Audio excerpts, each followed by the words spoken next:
They didn't say it out loud, they never do, when the sentence is worse than death. It arrives like a scent on silk, sweet and poisonous. A glance from the high judge was enough. No gavel, no scream, just a moment of stillness so sharp it made the air bleed. That's how I knew they had chosen something ancient for me, something forgotten by mercy, something even the executioners whisper about but never name. The guards didn't drag me, they didn't need to.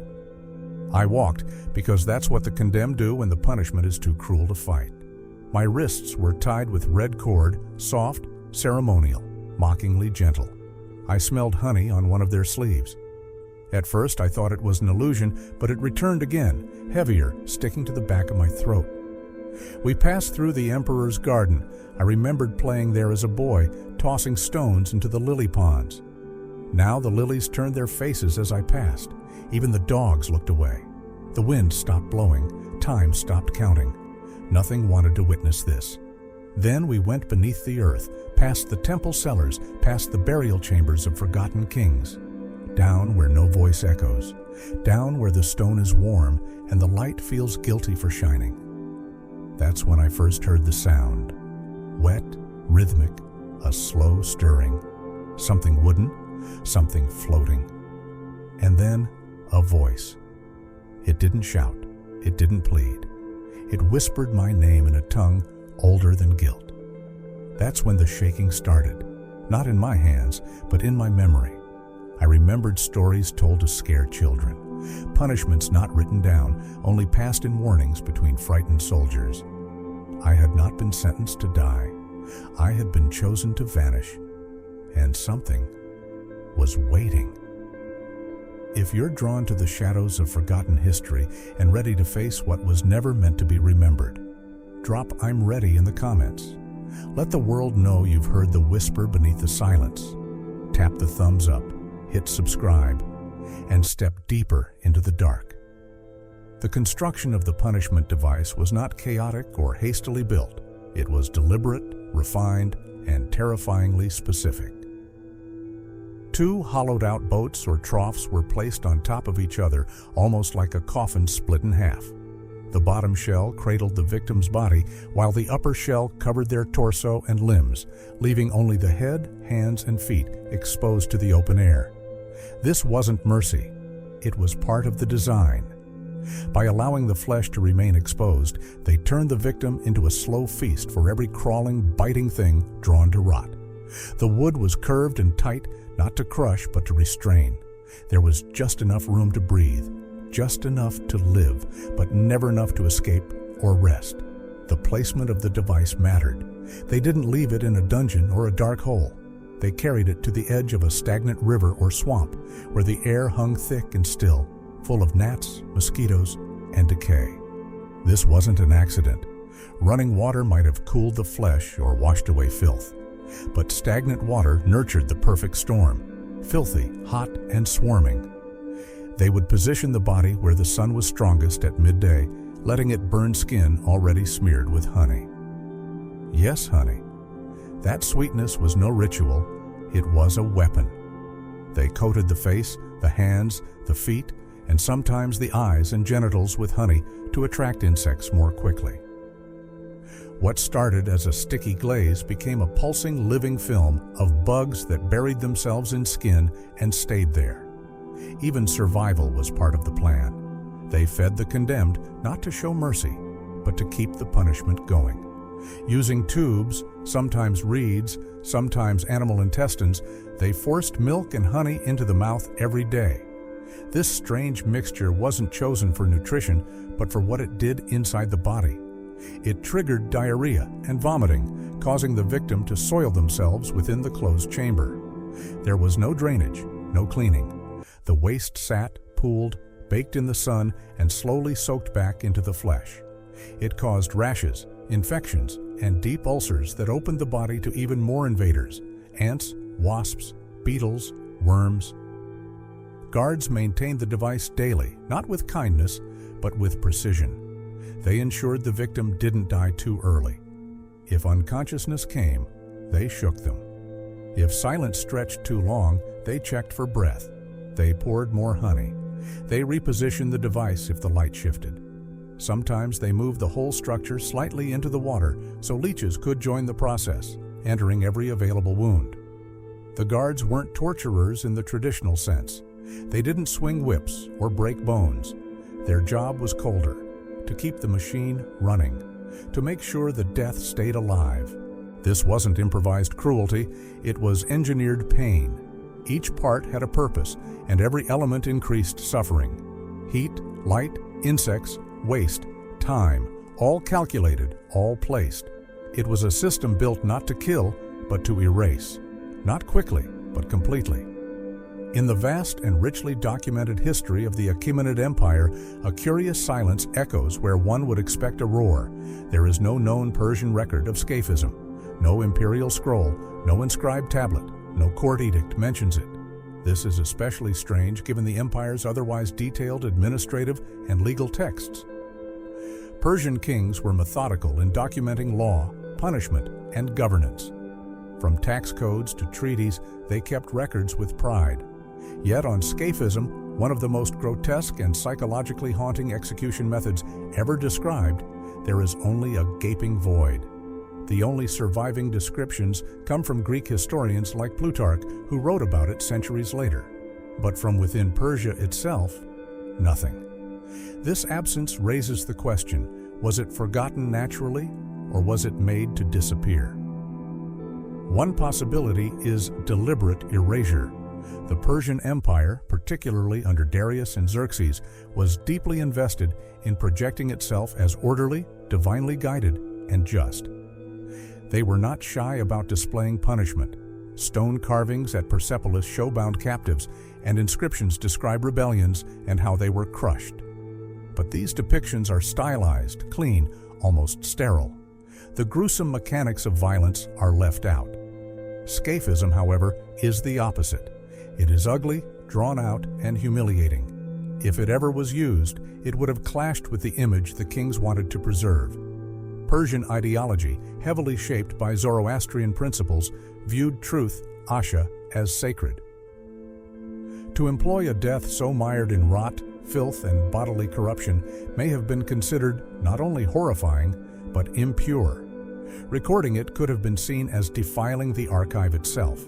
So perhaps it wasn't just excluded, it was erased on purpose. Zoroastrian texts offer another clue, not in what they say, but in what they avoid. The Avesta, the central collection of Zoroastrian scriptures, includes moral laws, ritual practices, and even lists of punishable crimes. While it describes the moral decay of liars, heretics, and traitors, it does not suggest punishment through exposure, decay, or infestation. Death in Zoroastrianism was a form of spiritual contamination. Dead bodies were considered unclean and had to be disposed of in ways that minimized pollution of the earth or fire. Scaphism, in contrast, forced a person into a prolonged state of rot while still living, an abomination in Zoroastrian eyes. This cultural and religious tension might explain why even priestly texts remain silent on the subject. To write of it might be to validate it. To speak of it might spread its impurity. Another possibility is that Scaphism belonged not to the written tradition, but the oral one. Stories in oral cultures are shaped by the teller, the audience, and the moment. They drift with time, shifting in tone, detail, and even moral. In this sense, Scaphism might have lived on as a whispered warning passed among soldiers, servants, and enemies of the court, but never inscribed in stone or ink. This would have kept it alive in memory while avoiding the permanence of royal record. Oral tradition allowed for flexibility, for horror without accountability. But it also meant that stories could be lost, diluted, or dismissed by future generations as legend rather than fact. The silence around Scaphism may not be accidental at all. It may be a silence of shame, of strategic forgetting. By not writing it down, by not acknowledging it formally, the Persian state could protect its moral image while still keeping the threat alive through fear and rumor. The lack of direct reference becomes its own kind of evidence. In a culture so thorough in its documentation, absence becomes presence. The very void suggests that something once lived there, something they did not want us to see.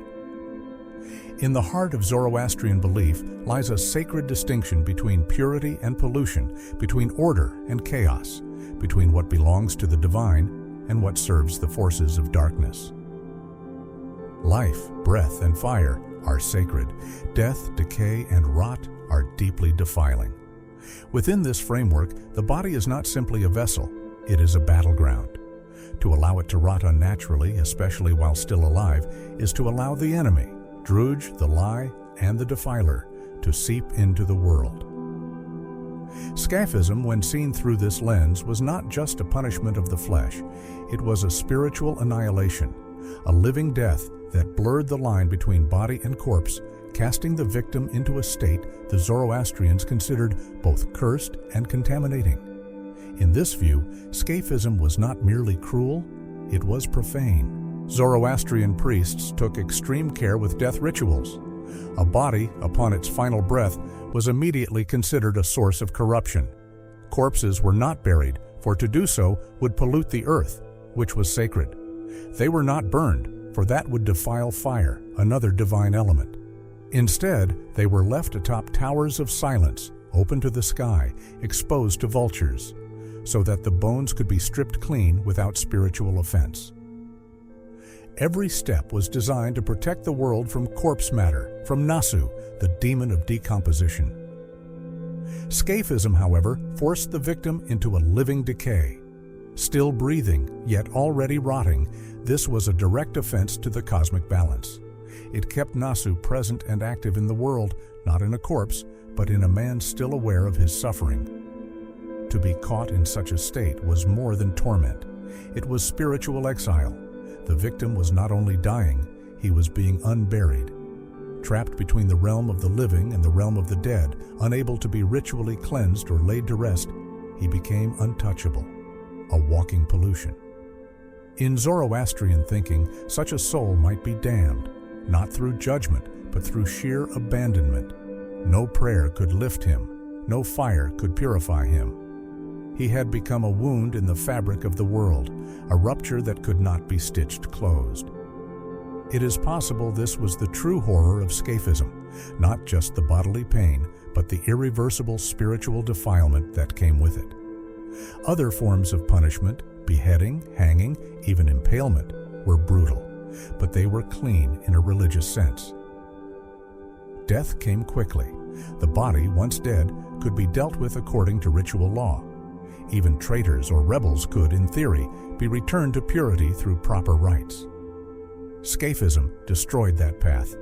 It turned the victim into a slow-burning desecration, a living corpse fouled by flies, dung, blood, and madness. It was not a death. It was an undoing of the self, a stripping away of both flesh and spirit.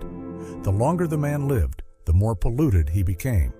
With each breath, he poisoned the world further, not by choice, but by the design of his executioners.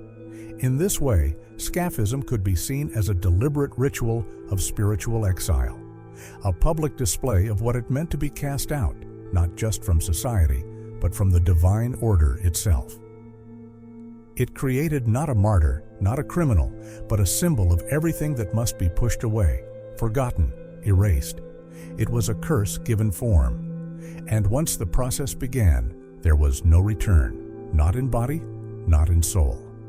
As the victim of Scaphism lay confined between the narrow hollowed boats coated in layers of milk and honey, the punishment did not wait for human hands to do further damage. Nature responded immediately and with precise biological coordination. The human body, especially when coated with sugar-rich substances like milk and honey, becomes a beacon for a wide range of insects. The sweetness attracts flies first, specifically blowflies, flesh flies, and houseflies. These insects are driven by their biological need to locate organic, moist material for laying their eggs. The crevices of the human body, nostrils, eyes, ears, genitals, wounds, offer the perfect environment for reproduction. Within hours, these flies begin laying eggs that hatch into larvae, maggots that consume dead tissue, and in Scaphism's case, begin to feast on tissue that is still alive. Blowflies, Caliphoridae, are often the first to respond. These flies are adapted to detect the smell of decomposition from miles away, but in Scaphism, the rot is slow and localized, beginning not with death but with decay while the body still functions. The skin, exposed and swollen under the sun, begins to crack. The milk turns sour, the honey ferments in the heat, and the mix of sweat, urine, and feces creates a perfect microbial broth that sends up complex chemical signals. Flesh flies, Sarcophagidae, follow, drawn to feces and open wounds. They, too, lay their eggs or larvae directly onto the body. Some of these larvae are known to burrow beneath the skin, consuming soft tissue and releasing enzymes that break down living flesh, making digestion easier. This is not symbolic torment. It is a biological system at work, a food chain reacting to opportunity. The body itself begins to change under the influence of this living swarm. As the maggots multiply, they create heat and motion in their feeding masses. They crawl across the skin in waves, writhing into eyes and lips, infesting the orifices and wounds. Bacterial infections, triggered by the insect's presence, release gases and cause tissue to swell and rupture. The man is no longer just suffering, he is transforming into an ecosystem. Sweat and decay mix with the milk, drawing ants, wasps, beetles, and even scavenging bees, all interacting with the same grotesque resource. Mosquitoes arrive, not for the flesh, but for the blood rising to the surface under bruised and blistered skin. Ticks and mites, if the area allows, find moist habitats along the hairline or genitals. No part of the body is untouched. What's remarkable about this response is its order. It's not chaos. There is a progression. Flies first, then maggots, then other insects feeding on what the first cannot consume. The feeding larvae clean bones in death, but in Scaphism, they strip a man alive, over time. They don't know pain or morality. They respond only to scent, heat, chemical signals, and access. This is not metaphor, it is biology in action. The body becomes a node in the insect world, a site of transformation where natural cycles are unnaturally extended across the timeline of a man's slow dying. In Scaphism, nature becomes the executioner, not just a passive force, but a coordinated network of feeders and breeders. The punishment turns the victim into a living carcass that is consumed in real time. The colony does not care if he is conscious, screaming, praying, or delirious. His body emits what they need: rot, moisture, sugar, heat.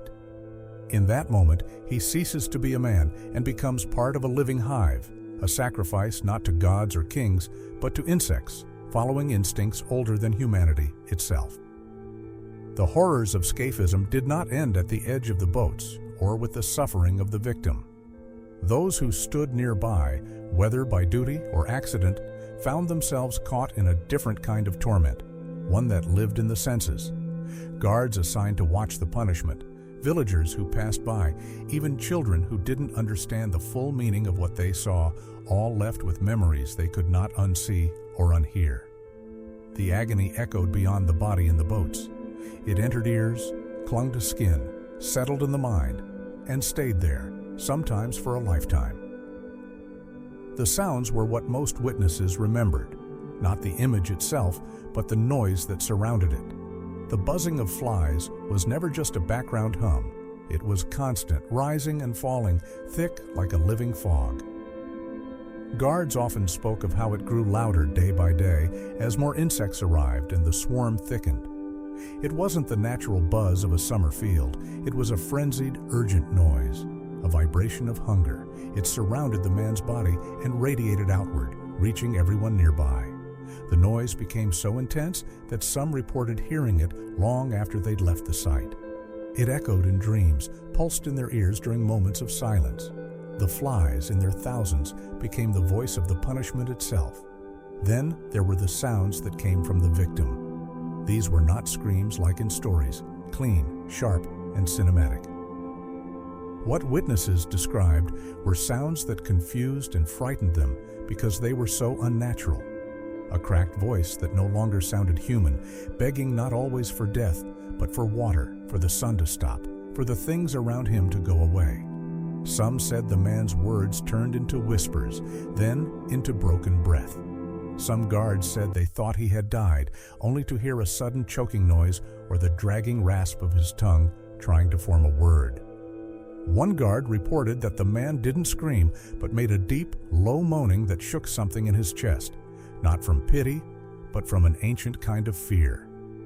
There were physical sounds too. Bones creaked, skin peeled. The wooden boats themselves groaned under the weight of body and heat. Some claimed they heard the wet sliding of insects crawling in and out of the body, especially in the quiet hours before dawn. Children who had wandered too close without knowing what they were seeing often ran away, crying, not from what they saw, but from what they heard. One woman, years later, said she couldn't describe it, only that it didn't sound like a person should. It was the kind of sound, she said, that made the world feel wrong. The emotional effect was as brutal as the punishment itself. Grown men left shaking. Some guards vomited regularly, not just from the smell, but from the sound of chewing or the strange wet noises the body made as it broke down. They were forced to stand watch, but many admitted later they stared at the ground or plugged their ears with cloth. Some drank to dull what they heard. Others prayed. No one who stood close remained unaffected. The pain extended outward, like ripples in water. The victim was trapped in one kind of hell, but those around him lived in another, a place where every buzz, groan, or whisper marked them in ways they couldn't explain and certainly couldn't forget. Scaphism was not used lightly, nor was it intended for the common thief or violent offender. It was a punishment reserved for those whose crimes reached into the heart of the empire, acts not just of disobedience, but of betrayal. In ancient Persia, treason was not merely seen as a crime against a ruler.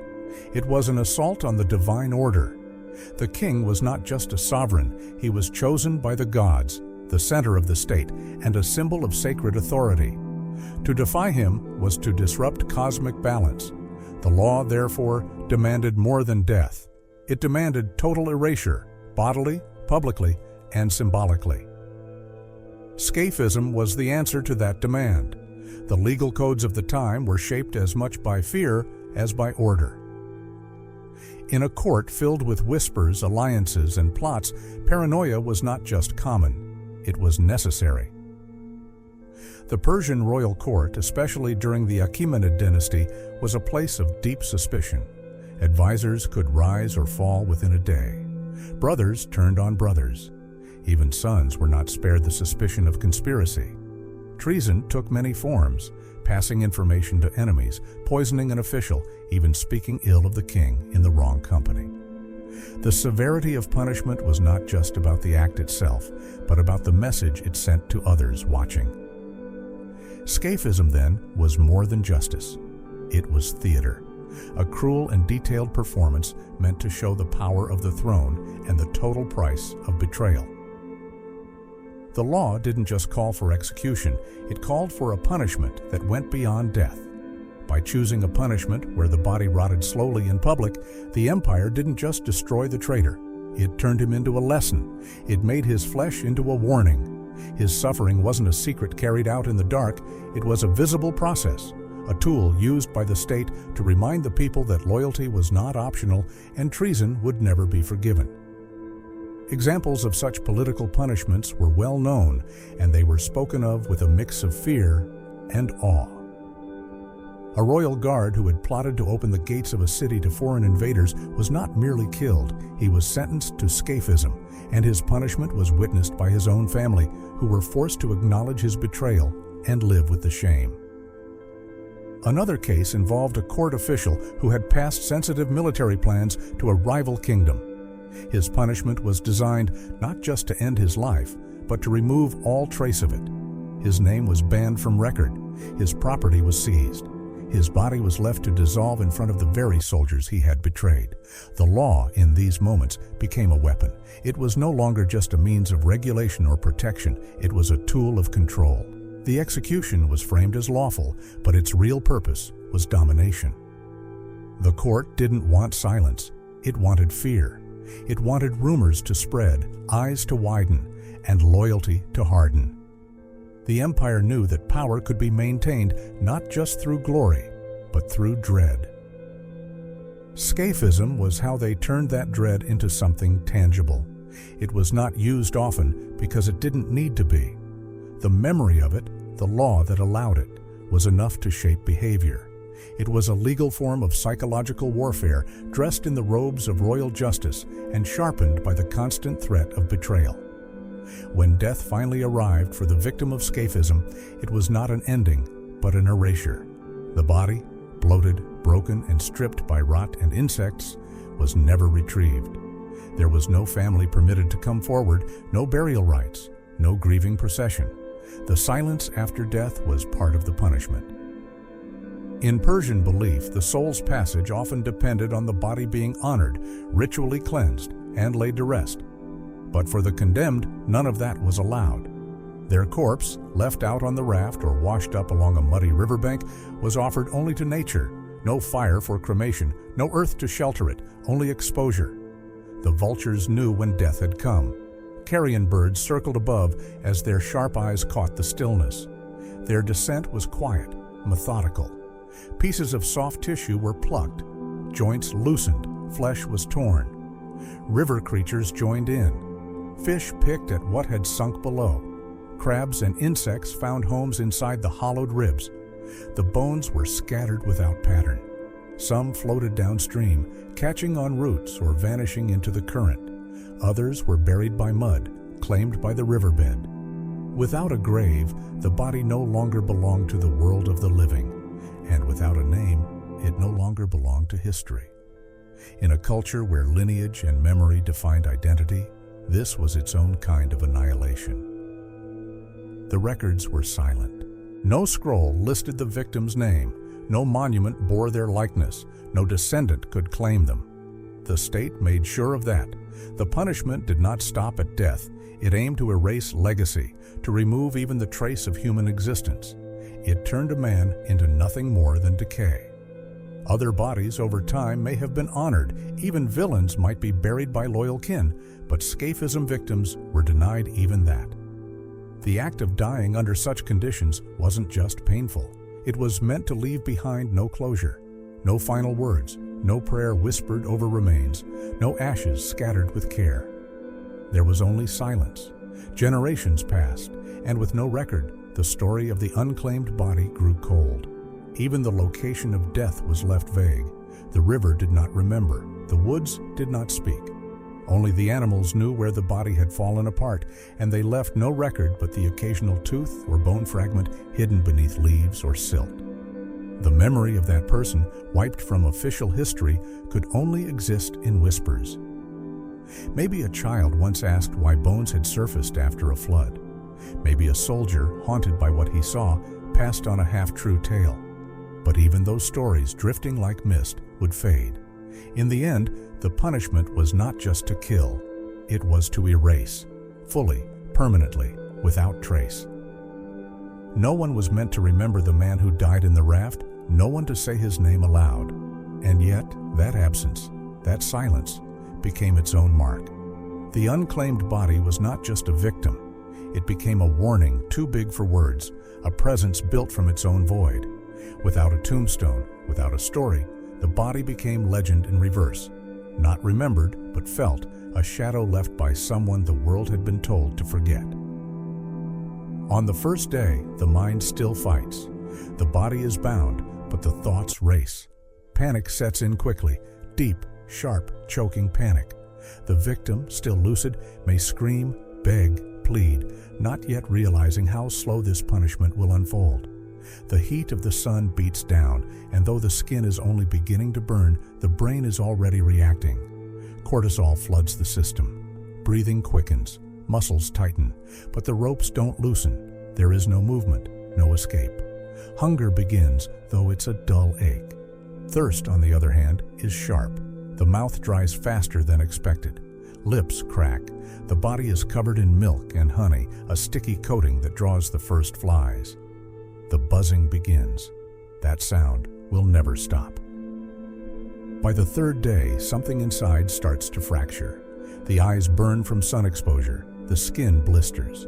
Feces and urine begin to collect below the victim, soaking the raft, mixing with the honey. The smell becomes unbearable, even to the person tied down. Nausea takes hold, and the digestive system turns against itself. The pain isn't just physical, it's mental. The brain, stressed and dehydrated, begins to swell. Sleep, if it comes, is broken and twisted. Dreams bleed into waking life. Shapes form in the buzzing clouds of flies. The person thinks they see faces. Whispers seem to rise from the water. Time becomes soft, unreal. The distinction between 1 hour and the next fades. The sun continues to rise and fall, but it brings no hope. By day 5, infections bloom. Open sores ooze. Larvae now burrow in the wounds, in the eyes, in the genitals, in the mouth. Pain becomes so constant that it stops registering in full. Instead, there is a numbness, a drifting awareness. The mind pulls away from the body, dissociates, tries to escape. Hallucinations grow louder. The victim may begin to talk to people who aren't there. Relatives, enemies, ghosts. They may cry out in fragmented sentences, babbling half-words, prayers, curses. The brain, running low on glucose and oxygen, begins to misfire. Memory loops. Fear takes on new, shapeless forms. It is not just fear of death, but of being forgotten, of never being seen again. The self begins to unravel. The line between person and animal blurs. By day 7 or 8, delirium takes full control. The brain, baking under the relentless sun, swells further. Inflammation of the meninges causes intense pressure. Thoughts break into shards. There is little left of the original personality. The victim might scream, laugh, or go utterly silent. They may forget their own name. Motor control fades. The muscles twitch. The eyes roll. At this stage, the body is still alive, barely, but the soul, the self, the center of identity, has collapsed. There is no more planning, no more hope, no more fear in the way we usually understand it.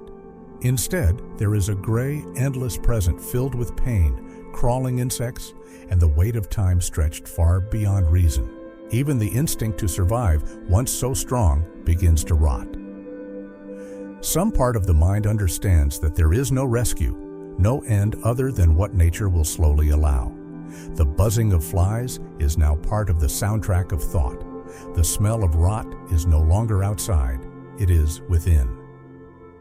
The person who was once tied down is gone in all but the most basic biological sense. What remains is flesh and nerves and brain matter misfiring under pressure, caught in a cycle of horror so deep that language cannot reach it. The body will linger for days more, but the human part, the voice, the memory, the self, has already slipped into the dark. The Persian Empire is remembered as one of the most advanced civilizations of the ancient world. It stretched across vast lands, linking east and west through roads so well constructed that messengers could travel across thousands of miles in mere days. It had grand cities filled with art, towering columns, and lush gardens that gave birth to the very idea of paradise. It practiced a remarkable degree of religious tolerance for its time, allowing many cultures and faiths to coexist under its rule. Its kings supported learning, astronomy, architecture, and law. Yet this same empire, so admired for its brilliance and balance, also invented one of the most horrific execution methods ever recorded: Scaphism. The contradiction is staggering. How could the same culture that celebrated order and beauty also devise a punishment that erased dignity, tortured the mind, and allowed nature to feast on a living body? This question opens a deeper look into how power actually works within a great civilization. The truth is, the Persian Empire did not see itself as cruel for practicing Scaphism. It believed in order, strong, unbreakable order, and sometimes in the minds of rulers and lawmakers, maintaining that order required more than logic and persuasion. It required fear. Just as its gardens were carefully arranged, its justice system was meticulously built, one to please the senses, the other to control the soul. They were two sides of the same empire. Beauty inspired loyalty. Terror inspired obedience. Together, they formed a structure that could last through generations. To the average Persian citizen, the empire was a source of pride. Its roads connected cities. Its bureaucracy made life predictable. Its laws brought fairness in trade, marriage, and property. But that same system also made sure that treason, betrayal, and rebellion were punished in ways that would make people think twice before even speaking against the throne. Scaphism was not used on the common thief or the petty criminal. It was reserved for those whose betrayal threatened the stability of the entire state. Traitors, rebels, men who had touched the inner circle of royal power and tried to poison it. For such offenses, the empire believed that death alone was not enough. What was needed was something unforgettable, something that would burn itself into the memory of all who heard of it. And so, they created a punishment so gruesome, so drawn out, that it rewrote the limits of cruelty. This duality is not unique to Persia. Many great empires have walked the line between brilliance and brutality. Ancient Rome gave the world philosophy and aqueducts, and also crucifixion. The British Empire brought railways and governance, and also forced famines and colonial massacres. Persia, with its blend of justice and horror, light and darkness, is part of that pattern. It teaches us that no civilization is purely good or purely evil. Even the most enlightened systems can carry within them the seed of monstrosity. Perhaps what's most disturbing about Scaphism isn't just the pain it caused, but the fact that it was created not by savages or madmen, but by one of the world's most admired cultures. This raises a haunting question. Can a society truly be enlightened if it builds systems of horror to preserve its peace? Can the same hands that plant flowers also tie someone down to be eaten alive? Persia's story suggests that the answer is not simple. It shows us that beauty and cruelty can live side by side, that an empire can celebrate the stars while burying its secrets in the shadows. The empire that built paradise also built the raft. And in that uncomfortable truth lies the real legacy of Scaphism, not just as a punishment, but as a mirror held up to power itself.